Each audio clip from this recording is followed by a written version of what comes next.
Oui, effectivement, confirmer et prouver aux absents qu'ils ont pourquoi pas tort de ne pas être là, comme Dimitri Zarzeski ou bien encore comme Brice Dulin, les deux des 7 internationaux du Racing retenus avec le 15 de France. Un Racing 92 à fière allure avec notamment Chris Mazoé, titulaire pour la première fois devant son nouveau public. Dambiel, lui, était à l'ouverture en l'absence de Gousson blessé. Une belle poignée de main avec Benjamin Lapère, l'ancien pensionnaire des Ciels et Blancs, passé désormais du côté de La Rochelle. La Rochelle qui, vous l'avez dit, a reçu une sévère claque la semaine dernière à domicile face à Clermont et qui va attaquer parfaitement cette rencontre. Pas de pression négative, pas trop de problèmes dans la tête des joueurs rochelais qui vont ouvrir la marque dès la 2e minute par leur ouvreur Zach Holmes sur cette pénalité. Très bonne entame de match, je vous le disais, face à des Racingmen plutôt timorés qui ont mis du temps à entrer dans leur rencontre. Les Rochelais en ont donc profité grâce à leurs avants. Ici Romain Sazi qui franchit la ligne suite à un bon ballon porté, une belle incursion dans les 22 mètres suivi de cette occasion d'essai. L'arbitre va demander la vidéo et au ralenti on va constater que Sazi,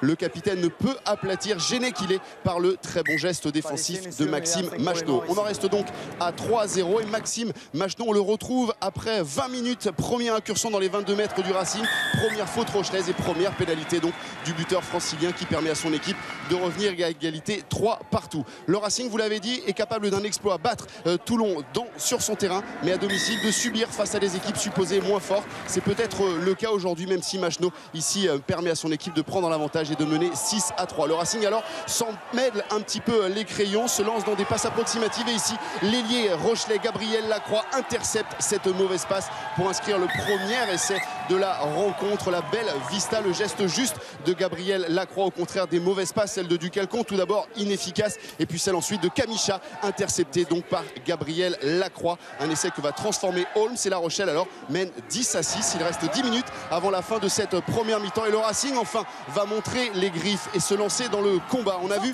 tout à l'heure un Racing emprunté, notamment sur les phases de combat. Et bien là, ils vont vraiment prendre l'ascendant. Ce ballon va sortir pour Kamicha et en duel, en 1 contre 1, il va effacer 2 défenseurs pour aller finalement inscrire le premier essai du Racing et puis surtout se racheter de sa mauvaise passe sur l'essai rochelais. Gabriel Lacroix avait marqué, cette fois c'est Kamicha et Mike Phillips apprécie la performance de son partenaire. 13-10. Mike Phillips à la mi-temps a le sourire, lui qui est le François Trinduc du rugby gallois, écarté de la sélection galloise. Il a, dit-on, du côté du Racing repris le chemin de l'entraînement avec le visage un peu fermé. On espère qu'il retrouvera le moral, peut-être retrouver le moral et le sourire avec ce déboulé en début de seconde période de Kamicha, intenable. C'est peut-être le grand bonhomme de ce match, impliqué sur tous les coups, lui qui était remplaçant au départ de cette rencontre et qui dès son entrée en jeu a vraiment montré toute l'étendue de son talent. C'est lui qui ici provoque le carton jaune de Pierre Aguillon, l'ancien joueur d'Oyonnax. La Rochelle alors réduit à 14 contre 15 va subir la puissance du Racing qui se retrouve sur ce ballon porté et qui emmène derrière la ligne Chris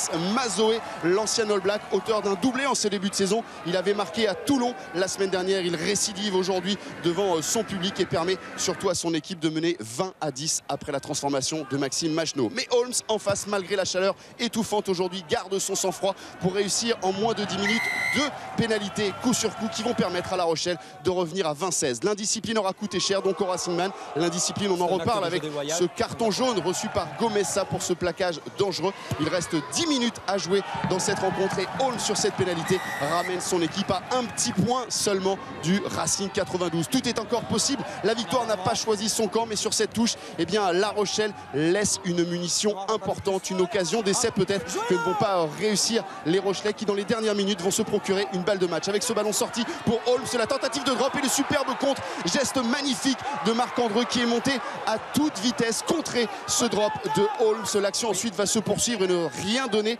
Mais regardez, Laurent Travers le sait, l'ambiance devient étouffante ici à Colombes. La chaleur est importante, mais la pression, la tension sur cette fin de match est totale. Avec une dernière munition, une dernière balle de match pour cette équipe rochelaise. On a changé de buteur, ce n'est pas Holmes, mais Barak qui s'est placé dans l'axe des poteaux. Le drop de la victoire peut-être pour Jean-Pascal Barak qui passe à côté. C'en est fini des espoirs rochelais qui laissent échapper la victoire. Le Racing s'impose 20-19.